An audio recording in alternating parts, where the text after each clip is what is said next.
मोदी जी के तो अपने अच्छे दिन आए ना। एक चाय बेचने वाला देश का प्रधानमंत्री बन जाता है बिना डिग्री वाला, और देश का डिग्रीधारी बच्चा सड़कों पे चाय बेचने पे मजबूर है। कहते हैं ना आसमान से गिरे और खजूर में भी नहीं अटके, हम तो जमीन में धसे हुए हैं आज के समय में। अगर कहते हैं तो हम देशद्रोही हो गए, नहीं कहें तो हम अपने बच्चों का गुजारा बसर कैसे करें। क्या किया मोदी जी ने, ये बताओ ना आप। गरीबों के नाम पे ये लोग आए, आज गरीबों को ही दफन कर रहे हैं। महंगाई का बोझ से त्रस्त है जनता। और ये हमारे ऑटो टैक्सी चालकों को तो बिल्कुल ही बेड़ा गर्क कर दिया इन्होंने। ऑटो टैक्सी चालकों के दम पे आए ये सत्ता में, और आज ऑटो टैक्सी चालकों को ये खा रहे हैं ये लोग। फ्री की बसें चलवा दी दिल्ली में, ई रिक्शा लाखों की तादाद में चल रहा है अवैध नंबर वाला। महंगाई इसका दर है, जो दाल 50 रुपये किलो होती थी वो आज 200 रुपये किलो है। तेल 60 रुपये होता था वो आज 210 रुपये है। पेट्रोल का दाम जो 65 रुपये था आज 100 रुपये है। CNG का 32 रुपये 33 रुपये थी, आज वो 90 रुपये है।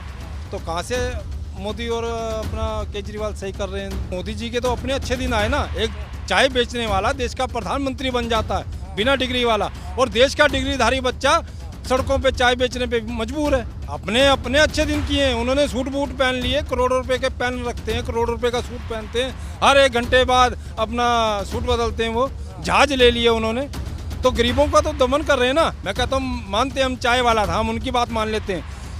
चाय वाला था तो चाय वाले की और गरीबों की बात तो सुने, मगर ये तो उनके विरोधी निकले। ये तो हिटलरशाही दिखा रहे हैं। आज हिटलरशाही ये दिखा रहे हैं कि किसी को ना तो धरने प्रदर्शन का अधिकार दिया, ना बोलने का अधिकार दिया, सिर्फ अपने मन की बात बोलते हैं। ये तो कांग्रेस ने हमेशा अपना गरीबों के लिए हित में सोचा उनके।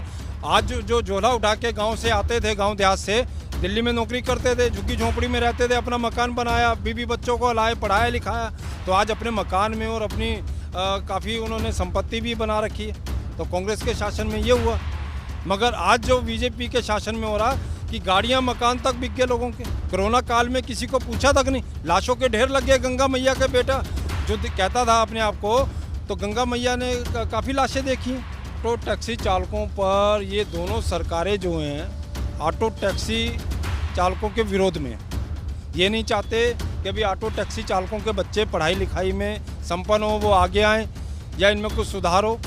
सारा रोजगार छीना जा रहा है, समाजदारों को एग्रीकल्चर के तौर पे लाया जा रहा है। ये ओला उबर का नितिन गडकरी जी साथ देते हैं। आज ये जो ई रिक्शा की ये आ रही है अपना पूरे देश में फैला हुआ है, ये किसका है? नितिन गडकरी जी के रिश्तेदारों का है। उनकी कंपनियां लगी हुई हैं नोएडा में। समस्या तभी खत्म होगी जब देश की विचारधारा बदलेगी। 2024 में लोकसभा चुनाव होंगे।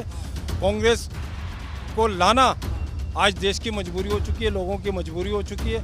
अगर हम अपने बच्चों का भविष्य और देश का भविष्य उज्जवल चाहते हैं तो हमें कांग्रेस को सत्ता में लाना पड़ेगा, नहीं तो ये दोबारा फिर 75 साल बाद देश गुलामी की जंजीरों में जकड़ता हुआ नजर आ रहा है। ये 2014 से पहले तो थोड़ा सा ठीक था, लेकिन उसके बाद तो कहते हैं ना आसमान से गिरे और खजूर में भी नहीं अटके, हम तो जमीन में धसे हुए हैं आज के समय में। गरीब रहा कहाँ? गरीब तो आज के समय में आत्महत्या की कगार पे खड़ा हुआ है। और 2-4 साल, अगर ये 5 साल और मोदी जी आ गए तो गरीब खत्म ही हो जाएगा। आत्महत्या करनी पड़ेगी उन्हें। हमारे बच्चों की फीस नहीं जा रही, मकान का किराया नहीं जा रहा, बल्कि और मैं आपको कितने ही चीज़ें बताऊं मैं आपके माध्यम से कि कितने ही हमारे ऐसे लोग हैं जो दिल्ली से बाहर से यहाँ आए थे, आज वापसी अपने घर चले गए। और बहुत से लोग तो ऐसे हैं जिन्होंने अपने घर का मकान वहाँ पे बेच दिया गाँव में, और यहाँ अपना गुजर बसर करने के लिए यहाँ रहना चाहते थे। लेकिन आज वो व्यक्ति घर से भी मकान बेच दिया और यहाँ भी नहीं जी पा रहा है। मैंने ऑटो लिया और मैं ऑटो चला रहा हूँ, मैं सिंगल ऑनर हूँ, मेरे कौन देखेगा? मेरे बच्चों को तो मैं ही एक ऑटो से पालूंगा ना, एक टैक्सी से पालूंगा ना। लेकिन सरकार का क्या है? सरकार का जो बुलबुल तरीका, जो रवैया है, मर जाओ। और मुझे तो ऐसा लगता है कि यहाँ से दिल्ली से बहुत से लोगों को पलायन ही करना पड़ेगा, क्योंकि इन सरकारों ने इतने गले में फांसी दे दी है। अगर कहते हैं तो हम देशद्रोही हो गए, नहीं कहें तो हम अपने बच्चों का गुजारा बसर कैसे करें। 2014 से आप पहले देखिए, हम कम से कम जैसे अन्य मेरे साथियों ने बताया, अगर हम 400 रुपये का काम करते थे तो कम से कम 200 रुपये हम अपने घर में ले जाते थे।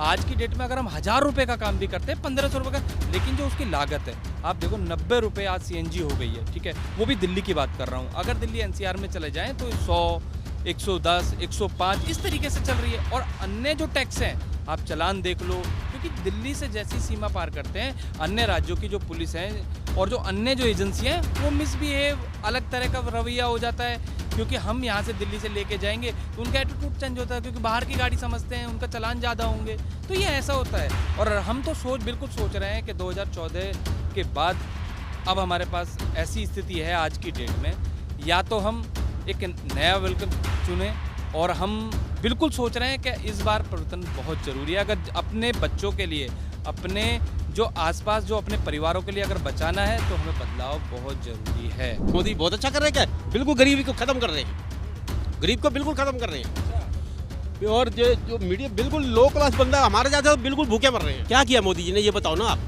गरीब के लिए क्या किया उन्होंने? भाई साहब, जो मोबाइल 10 रुपए में चार्ज होता था, आज गरीब बंदा 170 रुपए का कहाँ से चार्ज करवाएगा? जियो और मौज पियो।